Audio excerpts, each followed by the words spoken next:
This is Contractor Sense with Ruth King. Welcome to Contractor Sense. Here you discover ideas, tactics, news, and information that matters to your contracting business and you. I'm your host, Ruth King. This episode is sponsored by Financially Fit Business. Get the business tool that turns your financial statements into impactful graphs that help you see your business trends to make sure that you're not headed for a cash flow, profitability, or productivity issue.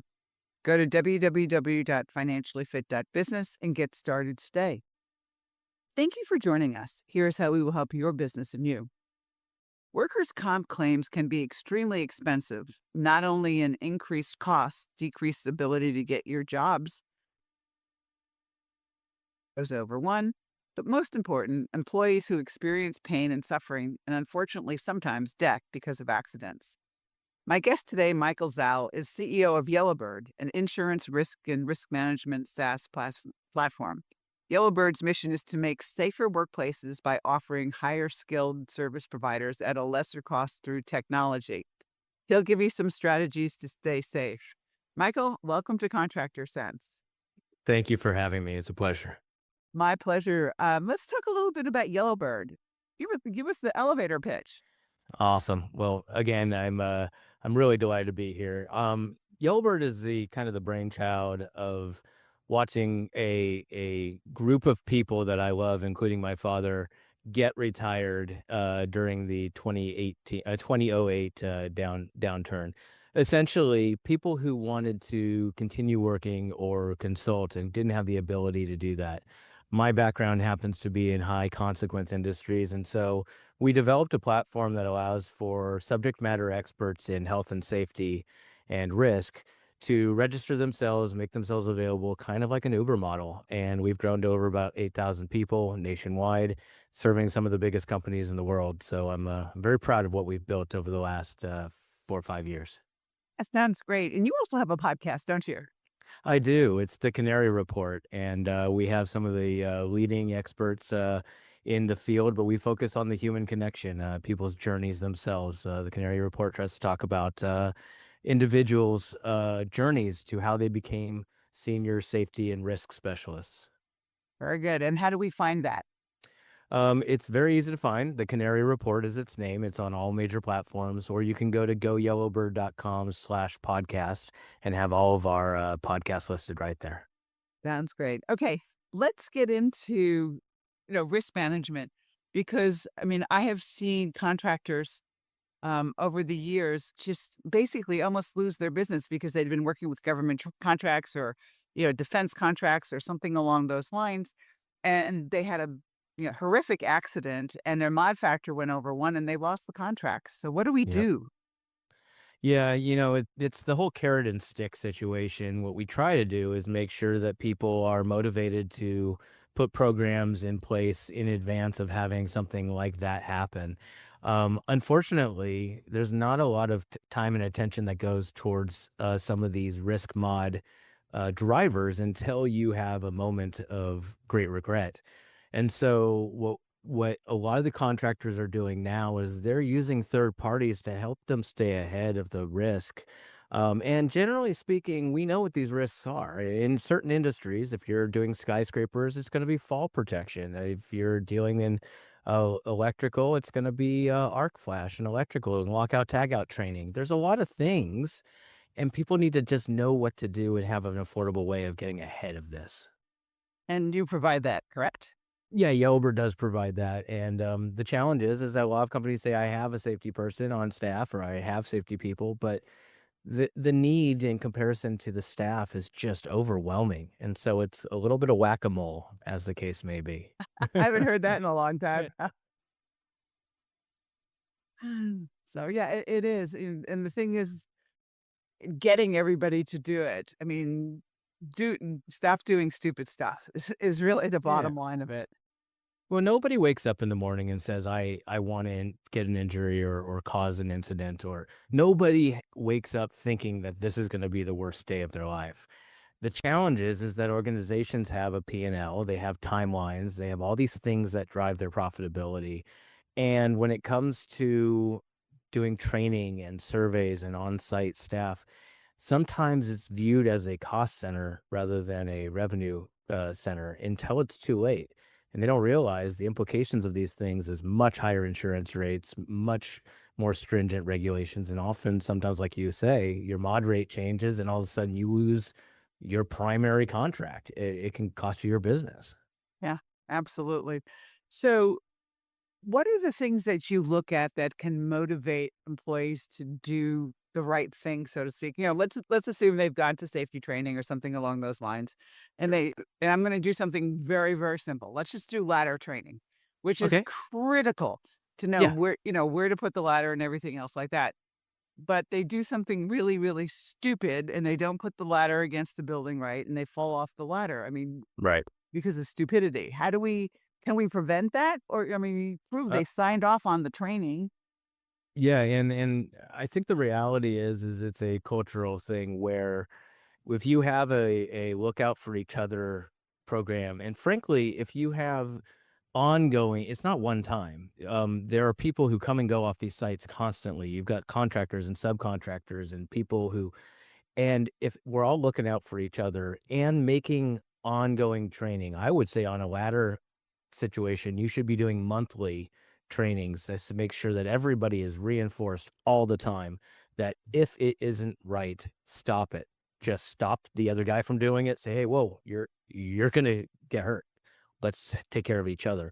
Because it's never truly stupidity. It what it is, it's being in a rush, trying to get something done. It's just gonna be real quick. We've all done it.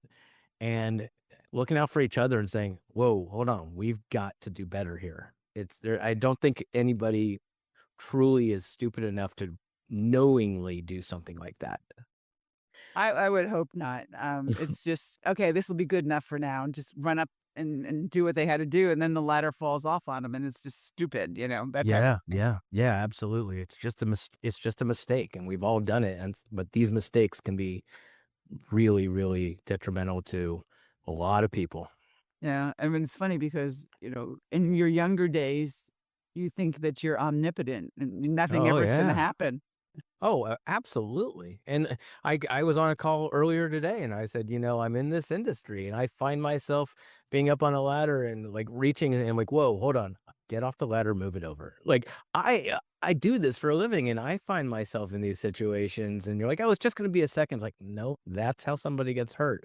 And you put processes and procedures and trainings in place so that you reinforce and bring down the risk. You don't eliminate it. It doesn't happen, unfortunately, unless you don't do work. And if you don't do work, you don't make money and you can't take care of your family. So at the end of the day, there's no such thing as zero risk, unfortunately. Yeah, I would agree with you. Before we take a break, if somebody wants to reach out and use Yellowbird or listen to the podcast, where Yeah, did they go to get in touch with you? it's really easy. It's just go, like Go, yellowbird.com. And it's exactly like it sounds. And on the podcast, it's goyellowbird.com/podcast and the Canary Report. Or you can put the Canary Report in any of these search engines or any of the podcast, Apple, Spotify, all those, and they will come up. Very good. Thanks for listening. We will be right back. Imagine you had total freedom.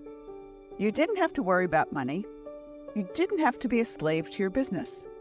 The words, I can't, are eliminated from your vocabulary.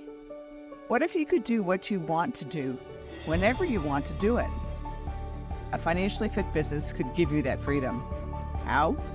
By knowing what your financial statements are telling you and taking action based on what they say. You can do this in less than 10 minutes a month at an investment of less than taking your family out to dinner once a month. And if your financial statements are a mess, you can get help. Go to www.financiallyfit.business or click on the QR code below to get started today. We're back. Thanks for listening to Contractor Sense. I'm speaking with Michael Zalle, who is the CEO of Yellowbird, an insurance risk and risk management SaaS platform, who has, what you said, thousands of people across the country or across the world to help, right? Yes. Yeah, we've got almost 8,000 now on That's the platform. That's really great. And so if you need help and you want to reach out or you need some, things with respect to risk management, I mean, none of us think we need it until we need it, until it happens. Or until you go to renew your insurance and they say, you had an incident last year, and what have you done in training or process or procedures to fix that so that your insurance rates don't go up, 5x. And that is really there's never a golden or silver bullet, but being able to say I need to improve in this specific area. How do I do it? That's the area that I think is the most exciting opportunity for folks. Yeah. So, we're a contractor and, we've got a job or something along those lines, or our insurance agent said, you got to do this. I mean, how long does this actually take? It's quite interesting. So if you're planning and you say, okay, I don't this contract requires I have a dedicated safety person on location. We can do things like supply 5 or 10 people that are available for interviews, and it's on a contract basis, and that can be deployed. We had one come in last Monday and they start this next Monday. Because we pre-vet and we do background checks and they're insured, we can have somebody on your site in days. And that is the difference between a headhunter or going to an HR team and saying, hey, I need you to find somebody, and going to a group like us. We match people, we don't match companies. And so when you say, I need somebody who's in residential construction in South Dakota that does roofing, I can match to that specifically. But it's quick. It's really quick. And that's the beauty of it, because often we don't realize we need something until we really need it, as the case may be. Yeah. And how about, if we're going to do like weekly training or monthly training, can you provide somebody to do that too? Absolutely. It can be the same person or it can be different people, and we can schedule it out. We have groups that use us for various trainings, flat rate nationwide, where we say, anywhere in the country, it's going to be this flat rate price and this whole groupings of trainings. And then they use us to say, okay, I'm going to do fall protection over here. I'm going to do rigging training over here. I'm going to do forklift here, ladder training there. And so it's really easy to do a recurring training program, but not necessarily always the exact same, which is I think where injuries come from, which is when you start sounding like Charlie Brown's teacher, want, want, want, want. They don't listen anymore because how many times can you possibly hear your trainer talk? You know?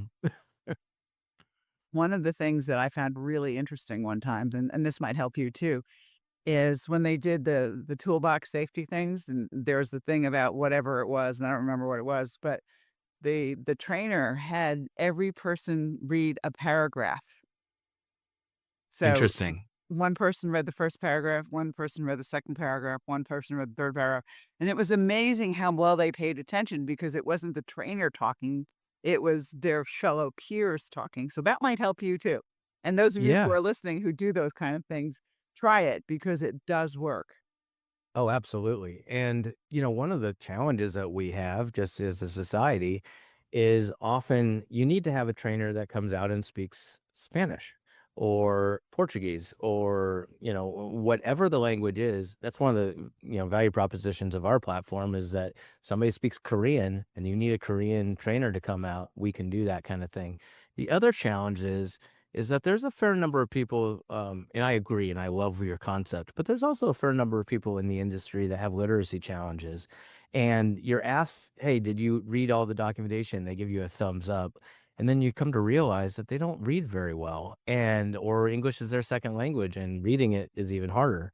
And so sometimes it takes understanding your worker base to come up with the right strategy to get them to really pay attention and be, all in on nobody wants to waste their money or time. And especially your workers, they're like, I get paid by the hour. Let me get up there and do my job. It's like, no, you've got to learn this stuff. Yeah. It's like, you find that incentives actually help? Like if we have no accidents for a certain period of time, everybody gets this, or they get a safety jacket if they've been safe for a year, things along those lines. Do you think that helps or not? No, I really don't. And so there's a theme in the industry about days since last incident. And you know what it does is it incents people not to report. It doesn't mean that Oh, it interesting. Yeah. doesn't mean that something didn't happen. Who wants to be the person who blew the record of 212 days? It's like, okay, I'll just duct tape my finger back on and go back to work and not say anything. And it's like, no, like if something happens, we're also here to take care of you. And so I think the I would rather have a pizza party for those who identified and or said, we had this is what we did to fix it, and celebrate the learning than just, oh, days since last incident, because the reality is it incents people to not be honest about things that are happening, and that's when bad stuff happens. Yeah, absolutely. If you're not willing to say, "Oh, there's this generator over here is throwing sparks," because you're afraid that it's gonna mean that you got told that you're a narc or something. It's like, "Wait, hold on a second. This is for all of us." So I don't yeah, that's my opinion. No, that's fine. That's why I asked the question because I've seen, exactly what you're talking about is somebody who it was actually 500 days. Yeah, and And you don't wanna the company, everybody was so pissed at this guy. It wasn't funny. And, no. and that's not the thing to do. No, it's not, and do you really wanna have everybody's pissed at the guy, but reality is now you have somebody who's injured and angry. Like, that's you talk about a bad day. Oh, I obviously did something that, that you can't deny had to be reported, and so I'm dealing with that, and my whole company hates me right now because I blew the number. It's like, that's just a really bad day and it's a really bad situation in general, I'd say. Yeah. Very good. So that's cool. All right. Final thoughts. Oh, my final thoughts.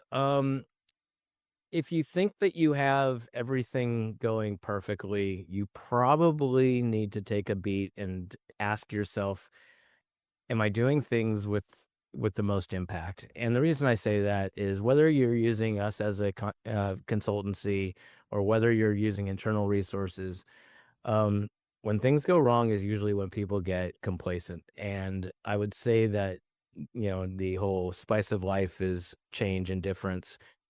A spice of business is also bringing in different angles and different resources and different stories to help humanize risk and have people not have to tell the example of when they saw somebody get hurt, but rather hear from somebody who already saw that, maybe not have that happen to you.